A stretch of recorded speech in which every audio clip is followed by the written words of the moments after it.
नमस्कार स्टूडेंट्स, हम एक बार फिर से आते हैं हमारे आज के सेशन में, जिसमें हम डिस्कशन करेंगे फिल इन द ब्लैंक्स पर, जो अभी तक एसएससी के प्रीवियस ईयर क्वेश्चन पेपर्स में आ चुके हैं और इन्हें हमने इधर है किरण पब्लिकेशन से लिया है। हम किरण पब्लिकेशन का 2023वां एडिशन फॉलो कर रहे हैं, जिस पर लिखा हुआ है 16,500 प्लस। अगर आपके पास दूसरे एडिशन है तो आप सीक्वेंस को अपने हिसाब से मिला लें, अपने दोस्तों वगैरह से इस एडिशन को ले लें या फोटो स्टेट वगैरह करा लें। इसके अलावा हमने टेलीग्राम चैनल को यूट्यूब चैनल से लिंक किया हुआ है। हम टेलीग्राम चैनल पर जो भी यहाँ डिस्कस करते हैं उसको पीडीएफ के फॉर्म में डाल देते हैं। तो चलिए शुरू कर लेते हैं। ये 11वें सेंटेंस से आज का पहला सेंटेंस है। क्या लिखा हुआ है? योर ब्लैंक दिया हुआ है आपको, your instructions we have closed your bank account. पहला ऑप्शन है आपका इन ल्यू ऑफ। इसी पे बात कर लेते हैं सबसे पहले। इन ल्यू ऑफ। देखिए, जो ल्यू वर्ड है ना, ये एक फ्रेंच वर्ड है, फ्रेंच भाषा का शब्द है, और इस ल्यू का मतलब होता है प्लेस, पोजीशन हो सकता है। मुख्यतः तो इसका मतलब प्लेस ही है, लेकिन थोड़ा सिमिलर मीनिंग भी मैं लिखवा देता हूं ताकि आपको ये चीजें अच्छे समझ में आए। या कोई function properly served or occupied by another। कोई ऐसा प्लेस, कोई ऐसी पोजीशन या कोई ऐसा फंक्शन जो किसी और के द्वारा किया जा रहा हो या सर्व किया जा रहा हो। ठीक है, अब देखिए, इन ल्यू ऑफ की जगह, चूंकि ल्यू का डायरेक्ट मीनिंग प्लेस है, तो आप इन प्लेस भी लिख सकते हैं।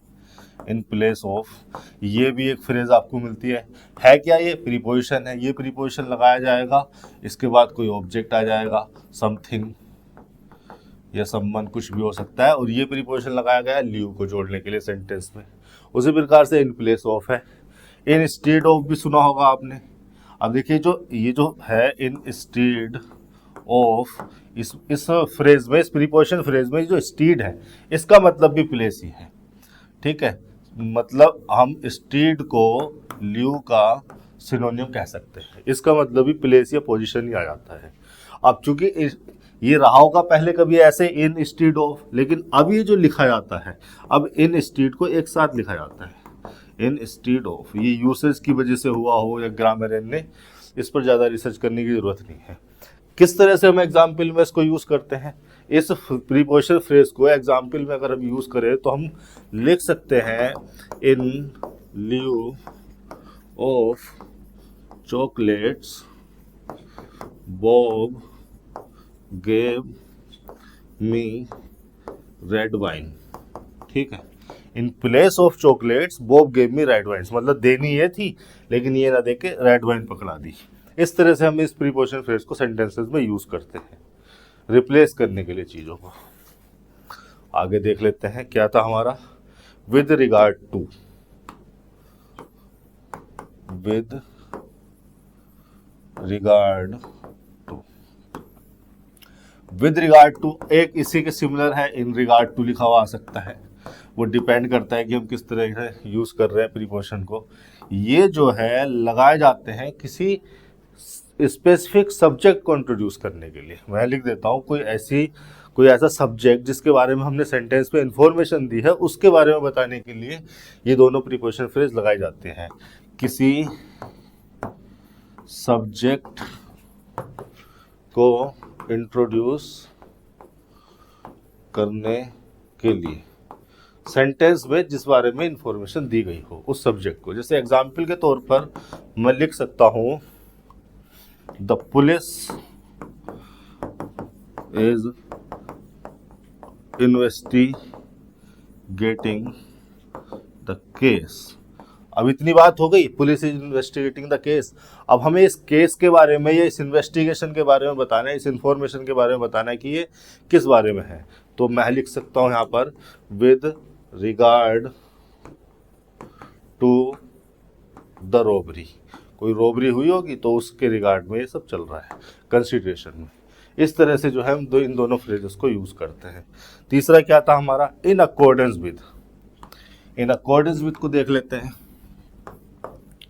देखिए ये जो सारी की सारी प्रीपोजिशन फ्रेज है ये मल्टीवर्ड प्रीपोजिशन है, इनको प्रीपोजिशन बनाया गया है, ठीक है, अलग अलग वर्ड्स को जोड़कर, और जो वर्ड बीच में होता है उसी के मीनिंग को, लगभग उसी के मीनिंग को कन्वे करने के लिए वो फ्रेज होती है। जैसे मैंने लिखा इन अकॉर्डेंस विद, तो ये देखिए ये प्रीपोजिशन लग गया और इस प्रीपोजिशन के बाद इसका ऑब्जेक्ट आएगा, ये एक प्रीपोजिशन लग गया और इस प्रीपोजिशन के बाद ये ऑब्जेक्ट है ही, क्या लिखा हुआ है, नाउन लिखा हुआ है। इस पूरे को क्या कहेंगे हम, प्रीपोजिशनल फ्रेज। अब इन अकॉर्डेंस विद में, इस अकॉर्डेंस की अगर हम बात करें तो अकॉर्डेंस बना है अकॉर्ड से, और अकॉर्ड का मतलब होता है एग्रीमेंट, ठीक है, अकॉर्ड का मतलब होता है एक तरह का एग्रीमेंट।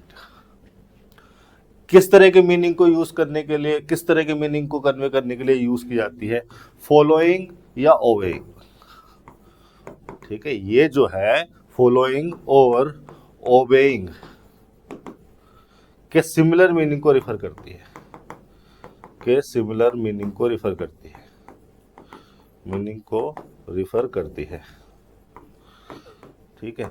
ये जो भी यहाँ पर लिखा हुआ है, यहाँ पर कुछ लिखा रहेगा विद प्रीपोजिशन, उसके बाद समथिंग, और ये जो समथिंग रहेगा ये कोई रूल हो सकता है, ये कोई लॉ हो सकता है, ये कोई पॉलिसी हो सकती है, ये कोई नॉर्म हो सकता है, सोशल नॉर्म, ओके, कोई ऑर्डर हो सकता है, कोई इंस्ट्रक्शन हो सकता है, इसी तरह की चीज़ें यहाँ पर लिखी रहती है। तो ये कहा जाता है कि जो rule, law, policy, norm, order, instruction है, इसके साथ एग्रीमेंट में रहते हुए इन चीज़ों को किया गया, तो इन चीज़ों को फॉलो करते हुए या ओबे करते हुए इन चीज़ों को किया गया।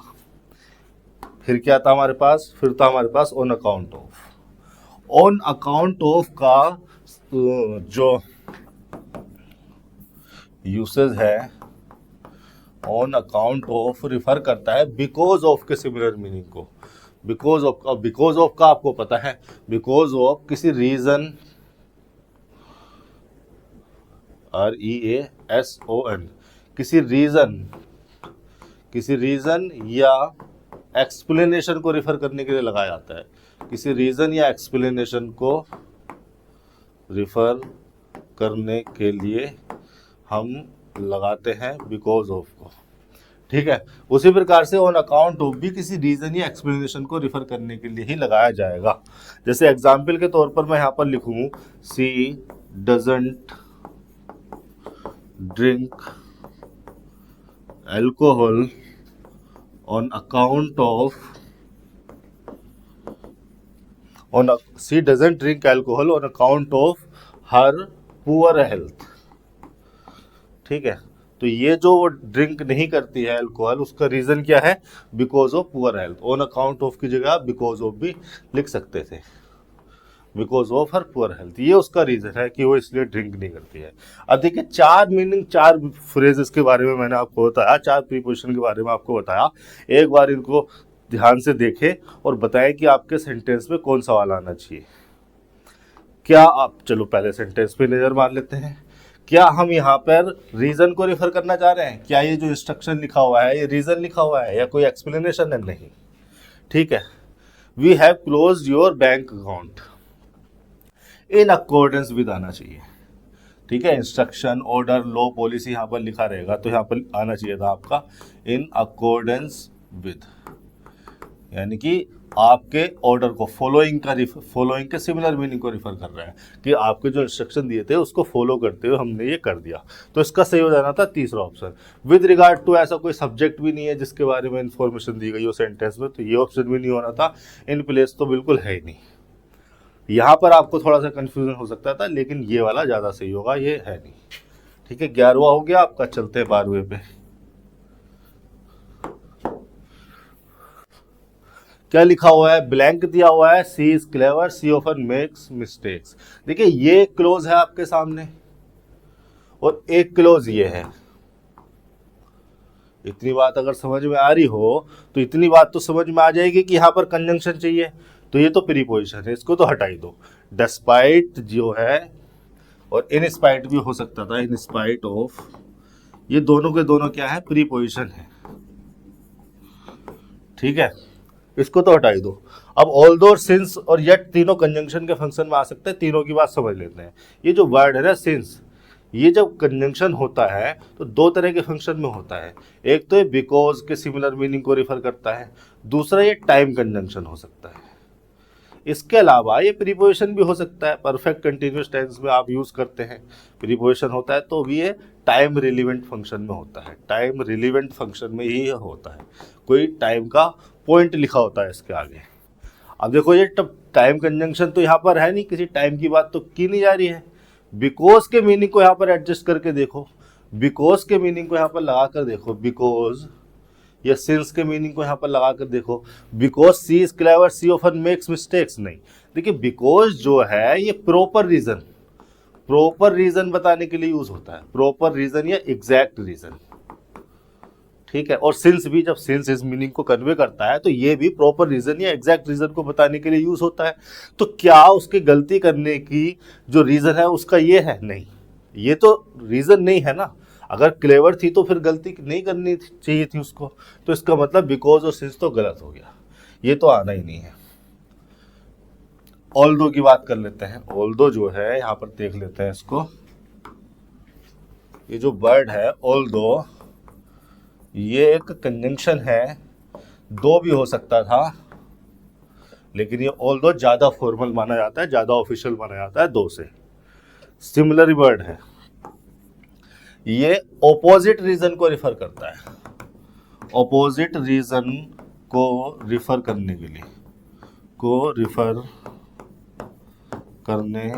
के लिए, या फिर कॉन्ट्रास्टिंग स्टेटमेंट को इंट्रोड्यूस करने के लिए। कोई ऐसा स्टेटमेंट जो पिछली लिखी हुई इंफॉर्मेशन से विरोध में हो या कुछ विरोधाभास पैदा कर रहा हो, कॉन्ट्रास्ट में हो, ऐसी इंफॉर्मेशन को, ऐसे स्टेटमेंट को लिखने के लिए भी हम ऑल्दो लगा देते हैं। कॉन्ट्रास्टिंग स्टेटमेंट को इंट्रोड्यूस करने के लिए, ठीक है। इतनी बात हो गई। एक वर्ड हो दिया है आपका यट, चलो इस पे बात कर लेते हैं, क्योंकि कहीं ना कहीं तो हमारे काम में आएंगे। भले ही हमारे सेंटेंस का आज का हो जाएगा, लेकिन कहीं ना कहीं तो ये काम में आएंगे। देखिए ये जो यट है ना, ये एडवर्ब भी है। जब ये एडवर्ब होता है ना, तो इसका मतलब होता है टिल नाउ। डेडलाइन दिखाता है, यट डेडलाइन दिखाता है प्रेजेंट की, और प्रेजेंट की डेडलाइन दिखाता है, तो प्रेजेंट की डेडलाइन पर मतलब प्रेजेंट पे हो गया कंप्लीशन। डेडलाइन मतलब लास्ट पॉइंट, यानी कि प्रेजेंट का पॉइंट नाउ लास्ट पॉइंट है। अगर लास्ट पॉइंट है प्रेजेंट का, तो प्रेजेंट में कंप्लीशन, प्रेजेंट में कंप्लीशन तो प्रेजेंट परफेक्ट। तो जब भी यट आता है तो हम क्या करते हैं, प्रेजेंट परफेक्ट में ले आते हैं वर्ब की स्टेट को। यही तो करते होंगे आप। दूसरा, यट कंजंक्शन भी हो सकता है, और जब कंजंक्शन होता है तो ये but at the same time, इस तरह के मीनिंग को रिफर करता है। कहीं सेंटेंस में अगर यट कंजंक्शन की तरह यूज हो रहा है तो इस मीनिंग को जस्टिफाई करते हुए, ऐसा हुआ लेकिन but at the same time ऐसा भी हुआ, ठीक है। तो ये भी जो लिखी होती है, कॉन्ट्रास्टिंग इंफॉर्मेशन लिखी होती है उसी टाइम जोन में। इस तरह की बात को समझिए, या यूं कहिए कि ये जो इंफॉर्मेशन होती है, ये जो दूसरी वाली जो यट लगाकर जो इंफॉर्मेशन लिखी जाती है, ये अपोजिटली सरप्राइजिंग होती है। मैं लिख देता हूं, ये इंफॉर्मेशन अपोजिटली सरप्राइजिंग होती है। चूंकि यट के मीनिंग में बट तो है ही, तो अपोजिट का सेंस आ गया, लेकिन ये अपोजिटली सरप्राइजिंग इंफॉर्मेशन को इंट्रोड्यूस करने के लिए भी लिखा जाता है। भाई ये इंफॉर्मेशन लिखी आपने, लेकिन ये जो दूसरी वाली इंफॉर्मेशन आप यट कंजंक्शन से लिख रहे हैं, ये एक तो अपोजिट होगी और सरप्राइजिंग होगी। इस तरह के मीनिंग को, इस तरह के फंक्शन को यट कंजंक्शन होते हुए कन्वे करता है। तो देखिए, अब वापस आइए अपने सेंटेंस में, क्या लगा सकते हैं यहाँ पर आपको आ जाना चाहिए था ऑल्दो, क्योंकि हम यहाँ पर एक अपोजिट रीजन को रिफर कर रहे हैं। हम ऐसा कोई सरप्राइज भी नहीं देना चाह रहे हैं, कोई हम किसी टाइम जोन की बात भी नहीं कर रहे हैं। ऐसा नहीं है कि ये वाले इवेंट हुआ तो उसी टाइम जोन में ये वाला इवेंट भी हुआ, ऐसा भी नहीं रिफर कर रहे। तो यट को भी हम नहीं चुनेंगे। ऑल्दो यानी कि ये अपोजिट रीजन है। ये जो इन्फॉर्मेशन लिखी है, ये जो क्लोज फर्स्ट है, क्लोज टू का अपोजिट रीजन है। उस अपोजिट रीजन को लिखने के लिए हमने लगाया ऑल्दो। आगे चलते हैं 13वें पे, ठीक है। क्या लिखा है, डू यू प्रीफर और ट्रेडिशनल आर्ट फॉर्म। देखिए अगर सेंटेंस को इंटरप्रेट करने की बात करूं मैं आपसे, तो ये हेल्पिंग वर्ब लगी हुई है, यू सब्जेक्ट हो गया क्योंकि इन्वर्टेड फॉर्म में लिखना पड़ेगा, इंटेरोगेटिव सेंटेंस है। प्रीफर जो है आपके ट्रांजिटिव वर्ब है, ट्रांजिटिव वर्ब ने अपना ऑब्जेक्ट ले लिया, ये पूरा का पूरा क्या है, इसका ऑब्जेक्ट है। दो नाउन फ्रेजेस को कंजंक्शन से जोड़ा गया है, सॉरी कंजंक्शन से जोड़ा गया है दो एडजेक्टिव्स को, ये एक एडजेक्टिव हो गया और ये एक एडजेक्टिव हो गया फर्स्ट, ये एडजेक्टिव टू हो गया, और आर्ट फॉर्म्स ये हो गया एक नाउन, आर्ट भी एक एडजेक्टिव है, फॉर्म्स हो गया नाउन। कहने का मतलब है कि इस नाउन को मॉडिफाई करने के लिए दो एडजेक्टिव को लगाया गया है और दो एडजेक्टिव को और से जोड़ा गया है। और के बारे में अगर मैं आपको बताना चाहूँ तो एक तरह का कोऑर्डिनेट कंजंक्शन है, और कोऑर्डिनेट कंजंक्शन भी ऐसा जो अल्टरनेट ऑप्शन देने के लिए लगाया जाता है, यानी कि आपको चाय चाहिए या कॉफ़ी चाहिए, ठीक है, इस टाइप की चीज़ें, अल्टरनेट ऑप्शन, आपको बाइक चाहिए कार चाहिए, ठीक है, मैं यहाँ पर लिख देता हूँ ऑल्टरनेट ऑप्शन, ऑप्शंस, ठीक है। अब ये जो ऑल्टरनेट ऑप्शंस होते हैं ये लॉजिकल भी तो होने चाहिए, ऑफ कोर्स ये लॉजिकल होने चाहिए भाई। एक तरफ अगर मैं आपसे पूछ रहा हूँ चाय के लिए, तो मैं दूसरी तरफ कोई उसके जैसी कोई दूसरी ड्रिंक तो पूछूंगा, cold drink, soft drink, coffee पूछ लूंगा, यही तो पूछा जाएगा। अब मैं आपसे थोड़ी ना कहूँगा कि आपको चाय चाहिए या जूता चाहिए, जूता तो चाय का दूसरा ऑल्टरनेट नहीं हो सकता ना, समझिए आप बात को। तो ये जो ऑल्टरनेट ऑप्शंस होते हैं ये भी लॉजिकली सेटिस्फाइबल होनी चाहिए, उस लॉजिकल मीनिंग को सेटिस्फाई करते हुए होने चाहिए। अब देख लेते हैं, समझ लेते हैं ट्रेडिशनल का मीनिंग क्या है, क्योंकि ट्रेडिशनल को जोड़ा गया है इस वाले एडजेक्टिव से, इन दो एडजेक्टिव को जोड़ा गया है, तो ट्रेडिशनल का जैसा मीनिंग होगा उस पर डिपेंड करेगा कि यहाँ पर कौन सा एडजेक्टिव इनमें से लिखा जाना है। मेरे ख्याल से चारों ही एडजेक्टिव लिखे हुए हैं। ट्रेडिशनल का मीनिंग क्या होता है,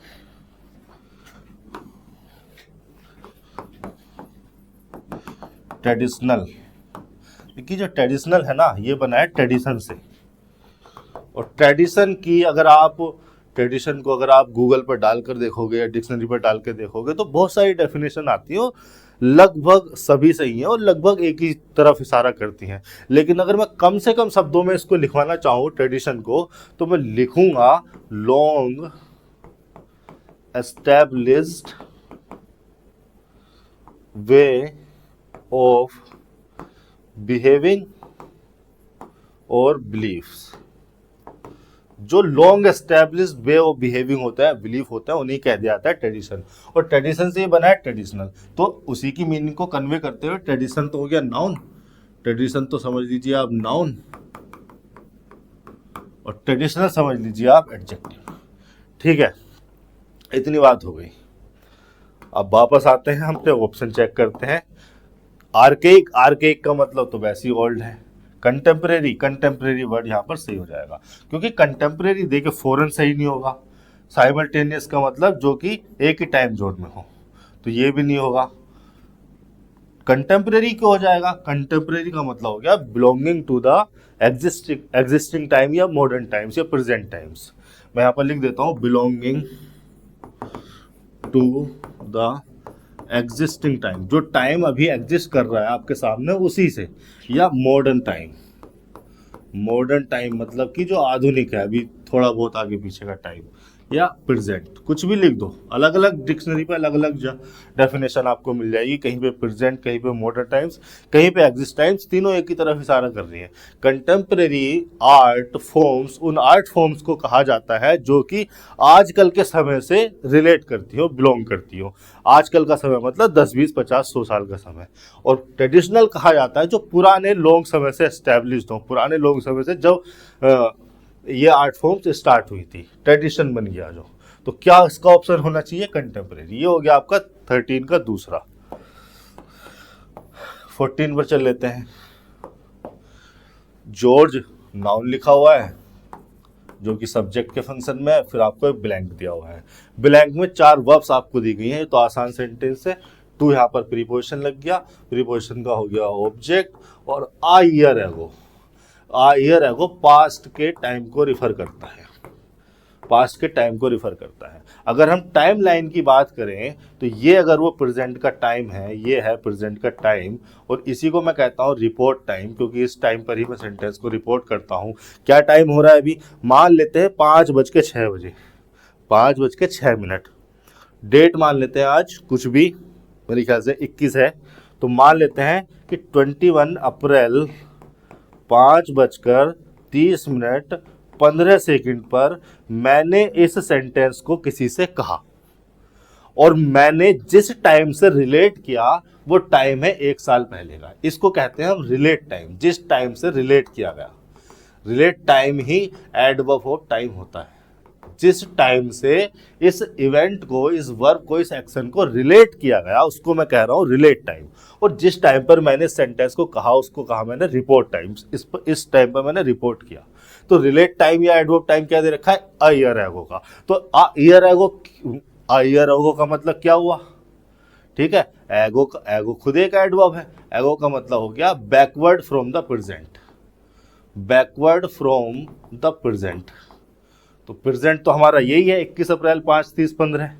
तो इसी टाइम से 1 ईयर बैकवर्ड हो जाओ, तो इस टाइम से 21 अप्रैल 5:30-15 से 1 साल पहले क्या होगा, 21 अप्रैल 5:30, ये 2024 का है, ये होगा 2023 का। तो इस पॉइंट को रिफर किया जा रहा है, चूंकि इस स्पेसिफिक पॉइंट को रिफर किया जा रहा है और ये स्पेसिफिक पॉइंट जो है पास्ट का पॉइंट है, तो यहाँ पे आनी चाहिए केम। कम्स भी गलत हो गया, इस कमिंग भी गलत हो गया। अब देखिए ये चीज़ें मैंने इसलिए इतनी समझाई क्योंकि बच्चे कंफ्यूज हो सकते थे कि सर वास कमिंग क्यों नहीं आएगा। बच्चा जो वास कमिंग होता है वो एक्शन के गोइंग ऑननेस को दिखाता है, और गोइंग ऑन जो एक्शन होते हैं वो एक ड्यूरेशन के लिए वैलिड होते हैं, और यहाँ पर तो केवल एक पॉइंट को रिफर किया जा रहा है। तो अगर इस पॉइंट को रिफर किया जा रहा है तो आप क्या लगाएंगे, केम लगाएंगे, पास्ट इंडेफिनिट। 14वां हो गया आपके सामने। 15 पर चल लेते हैं।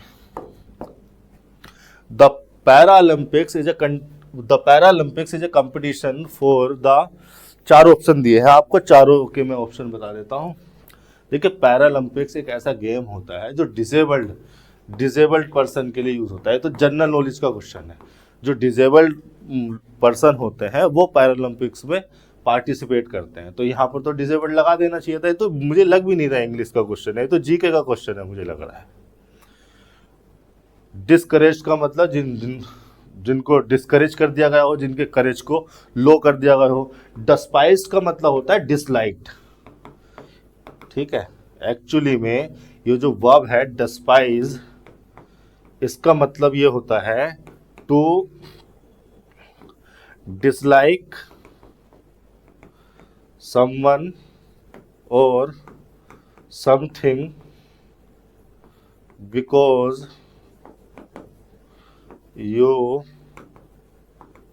think them inferior। तुम किसी भी पर्सन को या किसी भी चीज को इन्फीरियर समझते हो और उसको इन्फीरियर समझने की वजह से उसको डिसलाइक करते हो, तो तुमने उसको डिस्पाइज कर दिया, और डिस्पाइज से ही बना है डिस्पाइज। तो डिस्पाइज का मतलब हो गया disliked because of their perceived inferiority, है ना, यही तो कहूँगा मैं।